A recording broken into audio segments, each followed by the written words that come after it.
하나님의 말씀은 사도행전 7장 17절에서 22절까지입니다. 하나님이 아브라함에게 약속하신 때가 가까움에 이스라엘 백성이 애굽에서 번성하여 많아졌더니 요셉을 알지 못하는 새 임금이 애굽 왕위에 오르매 그가 우리 족속에게 교활한 방법을 써서 조상들을 괴롭게 하여 그 어린아이들을 내버려 살지 못하게 하려 할세. 그때에 모세가 났는데 하나님 보시기에 아름다운지라. 그의 아버지 집에서 석 달 동안 길리더니 버려진 후에 바로의 딸이 그를 데려다가 자기 아들로 기르매 모세가 애굽 사람의 모든 지혜를 배워 그의 말과 하는 일들이 능하더라. 아멘. 인간 사이에서 이루어지는 약속은 약속의 당사자가 살아있는 동안에만 유효합니다. 다시 말해서 인간 사이의 약속은 약속의 당사자들이 약속의 기한이 이르기까지 살아있는 동안에 유효하다는 전제하에서 이루어지게 됩니다. 가령 제가 제 친구와 내일 아침에 조반을 함께 하기로 약속을 했다고 가정해 보십시다. 저나 제 친구나 의식하지는 못했다 할지라도 두 사람이 모두 내일 아침에도 오늘처럼 멀쩡하게 살아있을 것이라는 전제하에서 그 약속은 이루어지게 됩니다. 만약 오늘 밤 사이에 두 사람 중 한 사람이 세상을 떠나게 되면 그 약속은 원천적으로 무효가 됩니다. 그래서 인간은 1000년 이후의 일을 약속할 수 없습니다. 바로 이것이 인간의 약속과 하나님의 약속의 근본적인 차이입니다. 하나님께서 창세기 17장 7절을 통해서 아브라함에게 이렇게 말씀하셨습니다. 내가 내 언약을 나와 너 및 내 대대 후손 사이에 세워서 영원한 언약을 삼고 너와 내 후손의 하나님이 되리라.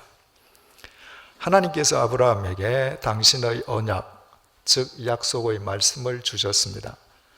그런데 그 하나님의 약속은 아브라함에게만 국한된 약속이 아니었습니다.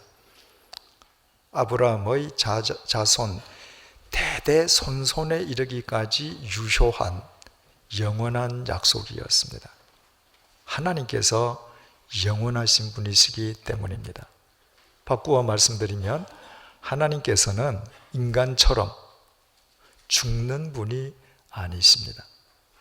하나님께서 영원하심으로 하나님께서 주신 약속 또한 영원토록 유효하게 되는 것입니다. 이사야서 40장 6절에서 8절 말씀을 읽어드리겠습니다. 말하는 자의 소리여 이르되 외치라. 대답하되 내가 무엇이라 외치리이까 하니 이르되 모든 육체는 풀이요 그의 모든 아름다움은 들의 꽃과 같으니 풀은 마르고 꽃이 시들면 여호와의 기운이 그 위에 불미라. 이 백성은 실로 풀이로다. 풀은 마르고 꽃은 시드나 우리 하나님의 말씀은 영원히 서리라 하라. 하나님께서 이사야 선지자에게 가서 외칠 것을 명령하셨습니다. 대체 무엇을 외쳐야 할 것인지를 이사야가 여쭈었을 때 하나님의 답변은 매우 간단했습니다. 인간의 육체와 그 모든 영광은 들의 풀이나 꽃과 같아서 반드시 시들고 떨어지는 반면에 하나님의 말씀은 영원한 약속의 말씀임을 외치라는 것이었습니다. 바로 이것이 하나님께서 우리에게 주신 말씀, 즉 성경의 핵심입니다. 만약에 인간이 영원한 존재라면 인간에겐 하나님이 필요하지 않을 것입니다.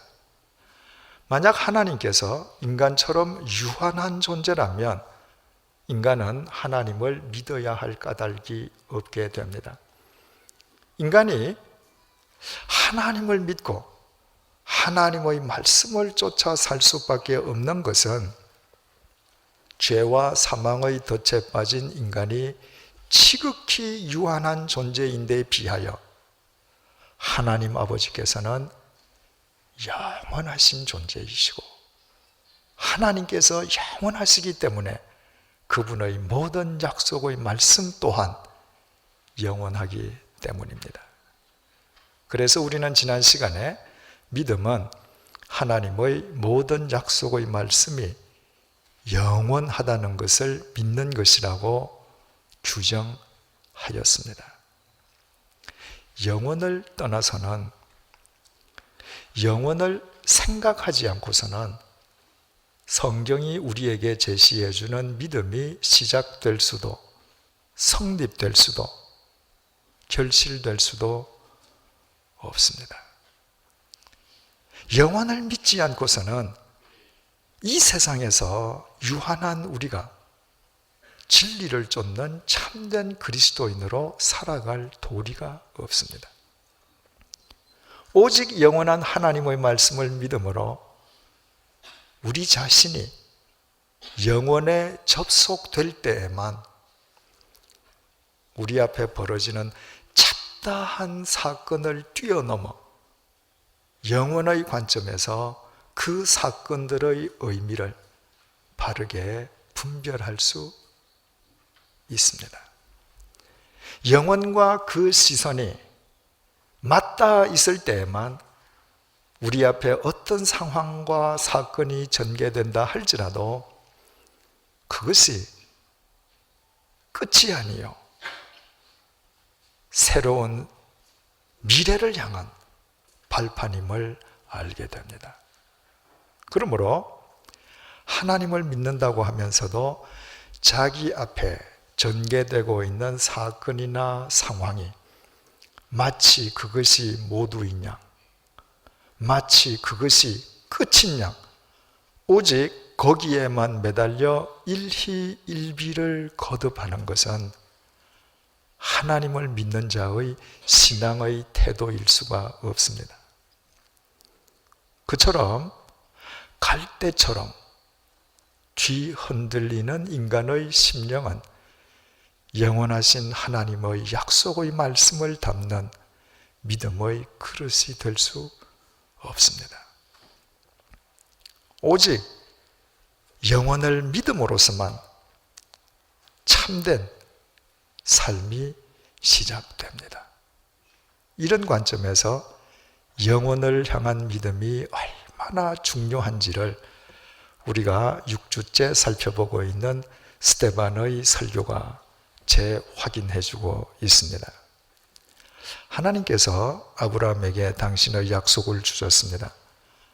아브라함의 후손을 큰 민족으로 이루어 이집트에서 400년에 걸친 노예 생활을 통한 훈련을 거쳐서 가나안 땅의 주인으로 삼게 해주시겠다는 약속이었습니다. 그때 75세의 나이에도 자식 한 명이 없었던 아브라함은 그 약속을 받은 지 25년 만에 아들 이삭을 얻었습니다.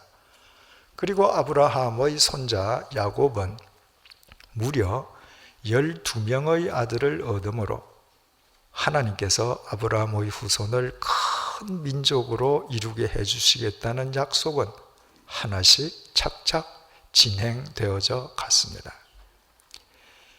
야곱의 11번째 아들인 요셉은 형들의 미움을 받아서 이집트의 종으로 팔려갔습니다. 부잣집 아들이 하루아침에 종으로 팔려가는 길이니 그 길이야말로 절망과 고통의 길일 수밖에 없습니다. 적어도 눈앞에 펼쳐진 현실만을 보면 절망과 고통의 길처럼 보입니다. 하지만 영원의 관점에서 보면 그 길의 의미가 전혀 달라집니다. 그것은 아브라함의 후손을 이집트로 인도해 들이시려는 하나님의 섭리의 길이었습니다. 그러므로 그것은 절망의 길이 아니라 하나님의 새 역사의 길에 부름받은 영광의 길이었습니다. 이집트에서 하나님에 의해 총리가 된 요셉은 대기근에서 천하 만민을 구해내었을 뿐만 아니라 그때까지 가나안 땅에서 살고 있던 아버지 야곱, 형들, 그리고 형들에 딸린 모든 식솔들을 전원 이집트로 초청하였습니다. 야곱 자식들의 이집트 이민이 이루어진 것입니다. 창세기 46장에 의하면 그때 요셉의 친족들은 요셉을 총애하는 이집트 왕이 특별히 보내어준 특별 마차를 타고 이집트로 이주했습니다. 요즘 영어로 표현하면 이집트 왕이 보내어준 특별기를 타고 특별 대우를 받으며 이집트에 입성한 것입니다. 뿐만 아니라 이집트 왕은 요셉의 친족들이 이집트에 정착하는 데 필요한 모든 것을 자신의 왕명으로 보장해 주었습니다. 그러니 그들의 삶에 무엇이 부족했겠으며 무엇이 불편했겠습니까? 한마디로 축제와도 같은 분위기 속에서 잔치집과 같은 풍요로움 속에서 그들의 이집트 생활이 시작되었습니다. 하지만 그것을 영혼의 관점에서 살펴보면 어떻게 됩니까? 그것은 결코 마냥 즐거워만 할 일이 아니었습니다. 이집트에서의 그 삶은 하나님께서 일찍이 밝히셨던 대로 눈물과 절망으로 대변되는 노예 생활의 훈련을 향한 첫 번째 관문이었습니다. 그 사실을 깨닫는다면 단지 가나안에서 살 때보다 물질적으로, 육체적으로 풍요로워졌다는 이유만으로 마냥 들떠 있을 계제가 전혀 아니었습니다. 하나님께서 주신 그 풍요로움의 의미를 되새기면서 닥쳐올 미래를 겸손하게 대비해야만 했습니다. 본문 17절에서 19절 말씀을 주목하시겠습니다. 하나님이 아브라함에게 약속하신 때가 가까움에 이스라엘 백성이 애굽에서 번성하여 많아졌더니 요셉을 알지 못하는 새 임금이 애굽 왕위에 오르매 그가 우리 족속에게 교활한 방법을 써서 조상들을 괴롭게 하여 그 어린 아이들을 내버려 살지 못하게 하려 할세. 세월이 흘러 요셉이 죽었습니다. 타 민족인 이스라엘 백성의 번성을 경계한 이집트 왕이 이스라엘 백성을 하루아침에 노예로 삼아 버렸습니다. 하지만 이집트 왕의 예측과는 달리 이스라엘 백성은 노예의 고된 노역 속에서도 그 수가 감소되지 않았습니다. 오히려 출애굽기 1장 9절은 노예 생활을 하는 이스라엘 백성 수가 이집트 국민의 수를 능가했음을 밝혀주고 있습니다. 마침내 이집트 왕은 무시무시한 명령을 내렸습니다.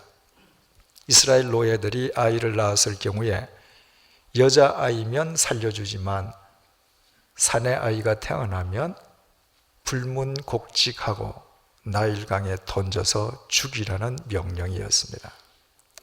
학자들은 이 끔찍한 명령을 내린 이집트 왕은 이집트 제18왕조의 아멘호텝 1세이거나 아니면 시기적으로 투트모세 1세인 것으로 판단하고 있습니다. 생각을 한번 해보십시오. 노예 생활이란 그 자체만으로도 감당하기 어려운 무거운 짐입니다.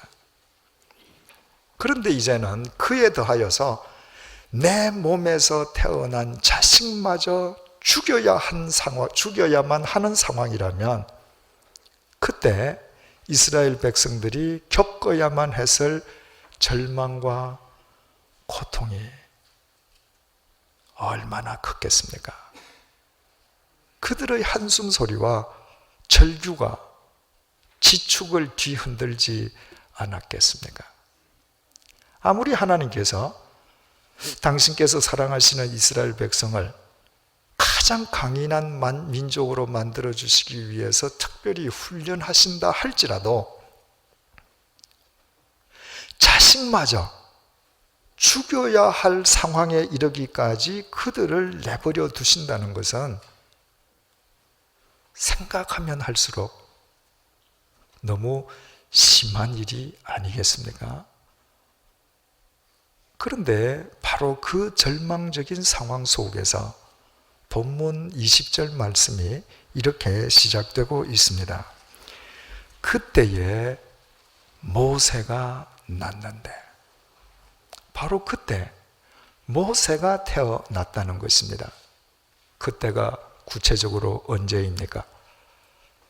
모든 사내 아이를 죽이라는 이집트 왕의 명령으로 인해서 이스라엘 백성들의 절망과 고통이 최고조에 달했을 때였습니다. 바로 그때 태어난 모세는 누구셨습니까? 하나님께서 이스라엘 백성들을 이집트의 노예 생활로부터 해방시켜 주시기 위해 하나님께서 예비해 두신 하나님의 도구였습니다. 그렇다면 우리는 영원의 관점에서 그때에 모세가 났는데 라는 본문의 깊은 의미를 포착할 수 있습니다. 이스라엘 백성들이 가장 절망스러워했을 그때, 바로 그때가 실은 하나님에 의한 출애굽의 여명이 시작되고 있었다는 것입니다. 이스라엘 백성들에게 절망과 고통이 가중되었던 것은 하나님께서 그들을 떠나섰거나 버리셨기 때문이 아니라 그들을 구원하시려는 하나님의 역사가 구체적으로 시작되었다는 하나님의 신호탄이었습니다. 따라서 그것은 절망할 일이 아니라 동토오는 새벽의 여명을 바라보며 소망 속에서 기뻐해야 할 때였습니다. 이처럼 우리가 영원에 접속되어 있느냐 아니냐에 따라서 우리가 맞는 사건과 상황의 해석과 의미가 전혀 달라지게 됩니다. 하나님을 믿는 자로서 우리가 반드시 영원을 믿지 않으면 안 될 이유가 바로 여기에 있는 것입니다.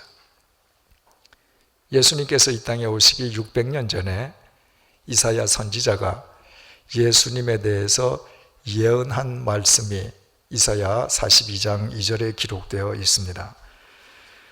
그는 외치지 아니하며 목소리를 높이지 아니하며 그 소리를 거리에 들리게 하지 아니하며, 참으로 적절한 지적입니다.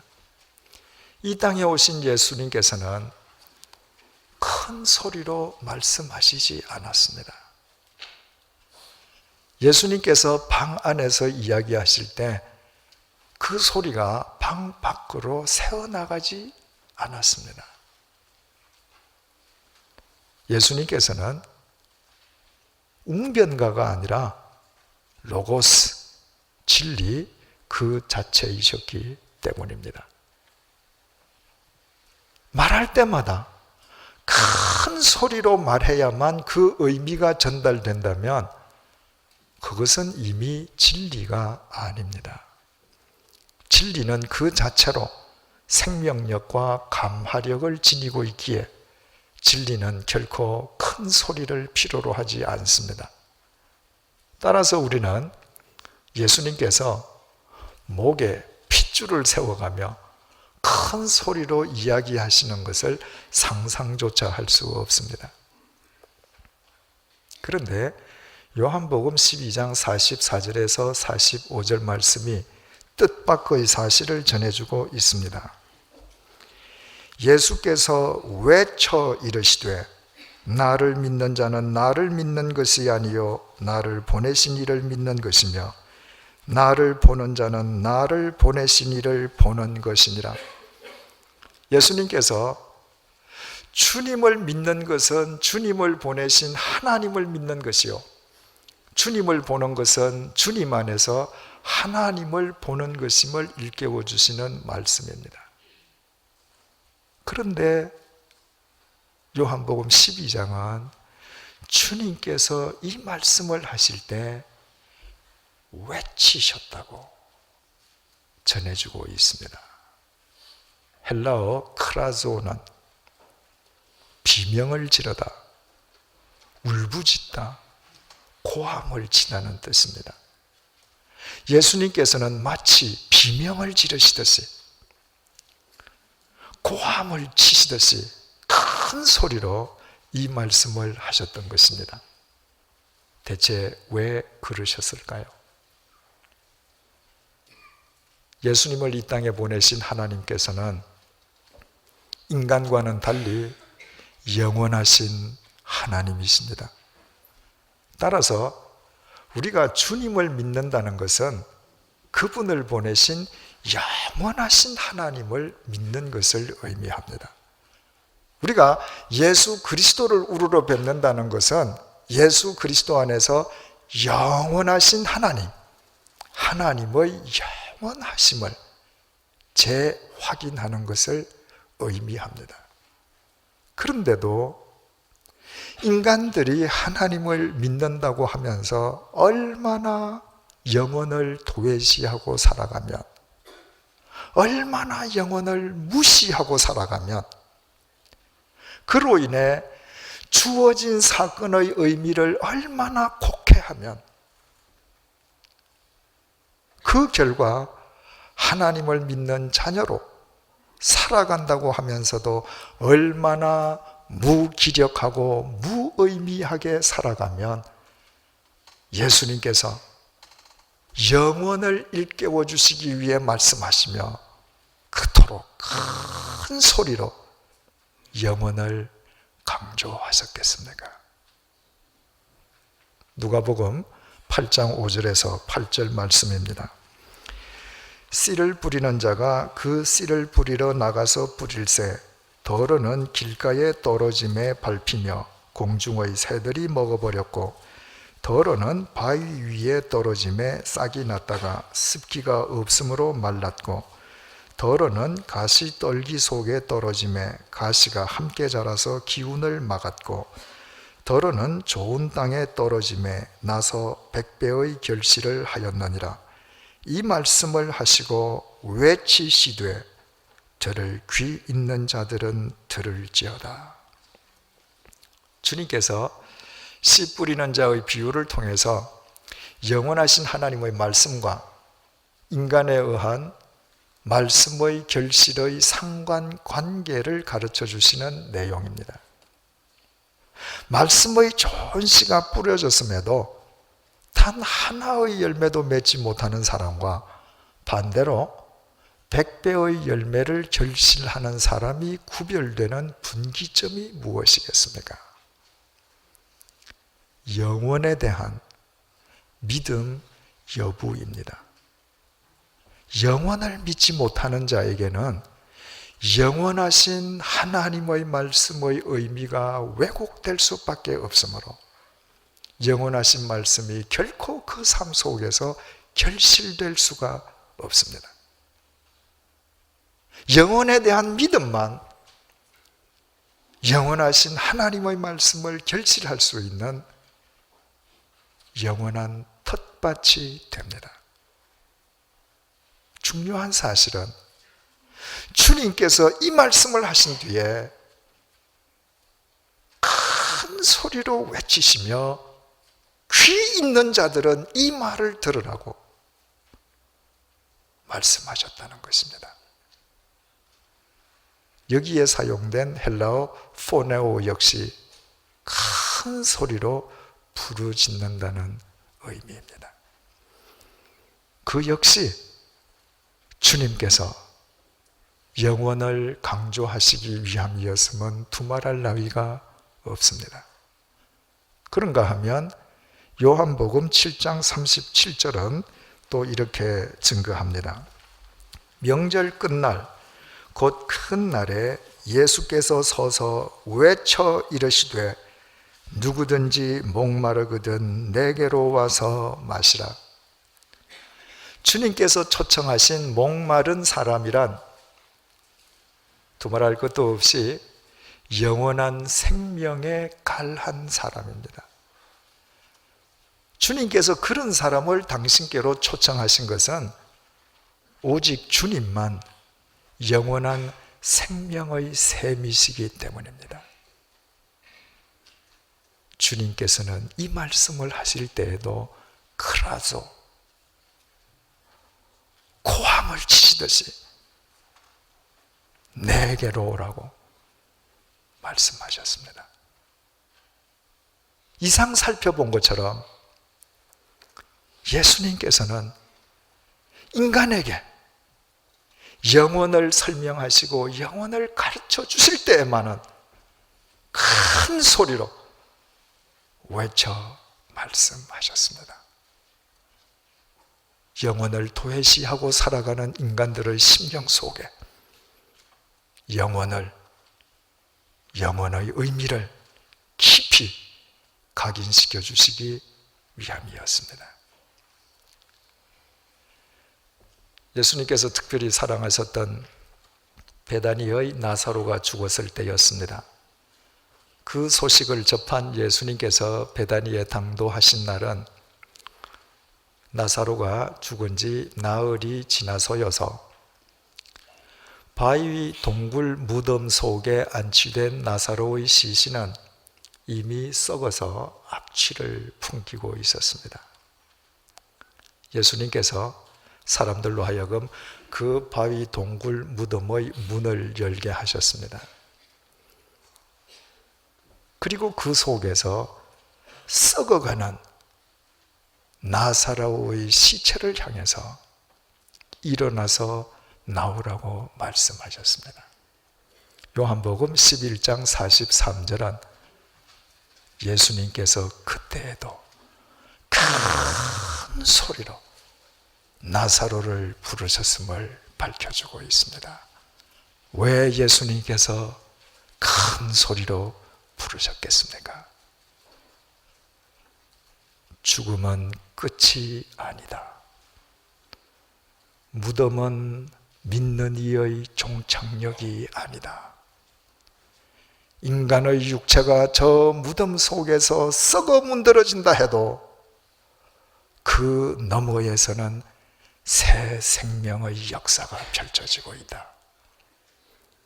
그리스도인들은 영원에 접속된 영원한 생명을 지닌 자다. 이 중요한 사실을 나사로뿐만 아니라 모든 인간들에게 분명하게 일깨워 주시기 위함이었습니다. 혹 세상 사람들이 성공이라고 말하는 성공의 희열을 지금 누리고 있는 분이 계십니까?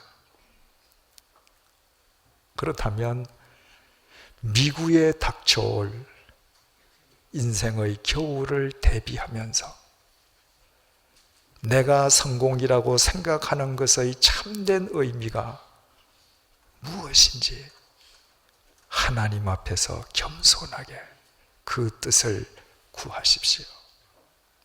그렇지 않을 경우 내가 성공이라고 생각하는 그것 때문에 멀지 않아 뜨거운 눈물을 흘리게 될지도 모릅니다. 오늘 성공이라고 확신했던 것이 내일 무서운 화로 화하는 경우를 우리는 우리 주위에서 얼마나 많이 보고 있습니까? 어제 권력을 잡았다고 기뻐했는데 오늘 바로 그 권력으로 인해 패가 망신하는가 하면, 오늘 돈을 벌었다고 즐거워했는데 내일 그 돈이 사랑하는 자식을 망치는 경우를 우리는 수도 없이 보고 있습니다. 혹 세상 사람들이 소위 실패라고 말하는 실패로 인해서 절망을 겪고 있는 분이 계십니까? 그렇다면 실패한 것은 단지 나의 계획일 뿐이요, 나를 향하신 하나님의 영원하신 약속의 말씀은 오늘도 한치의 어긋남도 없이 착착 진행되고 있음을 믿으십시다. 오늘은 주님의 성탄을 기리는 대림절 넷째 주일입니다. 왜 예수 그리스도께서 이 땅에 오셨습니까? 죄와 사망의 덫에 빠져 영원히 죽을 수밖에 없는 우리에게 영원한 생명을 주시기 위함입니다. 그렇다면 예수 그리스도를 믿는 우리는 이미 예수 그리스도 안에서 영원과 접속되어 있음을 잊지 마십시오. 예수 그리스도 안에서 영원과 접속되어 있는 사람에게는 그 어떤 일, 그 어떤 상황도 끝이 아니라 하나님의 새 역사를 향한 발판임을 기억하십시오. 그때만 내가 성공하든지 실패하든지 어떤 상황 속에서든 영원하신 하나님의 말씀을 30배, 60배, 100배의 열매로 결실할 수 있습니다. 그래서 모든 사람들이 이제는 끝이라고 생각했던 베다니 공동묘지에서 죽은 나사로를 큰 소리로 불러냈었던 예수 그리스도께서 오늘도 우리를 향해 큰 소리로 말씀하고 계십니다. 설령 우리의 인생이 절망의 벼랑 끝에 서 있다 할지라도 그것이 끝이 아니라고 말입니다. 바로 그 벼랑 끝에서부터 새 역사의 여명은 지금 밝아오고 있다고 말입니다. 이것이 자기 자식마저 죽여야 하는 이스라엘 백성들의 절망 속에서 하나님께서 본문을 통해 이렇게 말씀하신 까닭입니다. 그 때에 모세가 났는데. 기도하시겠습니다. 이스라엘 백성에게는 노예살이만도 감당하기 어려운 짐이었습니다.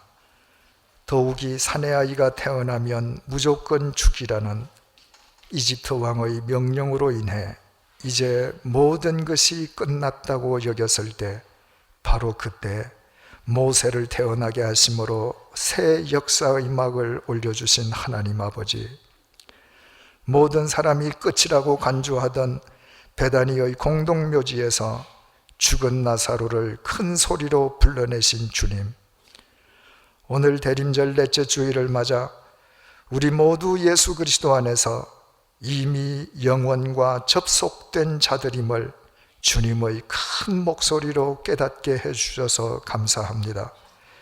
이제부터 우리 모두 영원을 믿고 영원에 접속되고 영원에 맞닿아 있는 사람들답게 어떤 상황을 만나든 그것이 끝이 아님을 잊지 않도록 도와주옵소서. 형통한 날에는 겸손한 마음으로 인생의 겨울을 내다보며 대비하게 도와주옵소서. 곤고한 날에는 예수 그리스도 안에서 눈부시게 동터오는 새 역사의 여명을 바라보며 소망 가운데에서 우뚝 일어서게 도와주옵소서.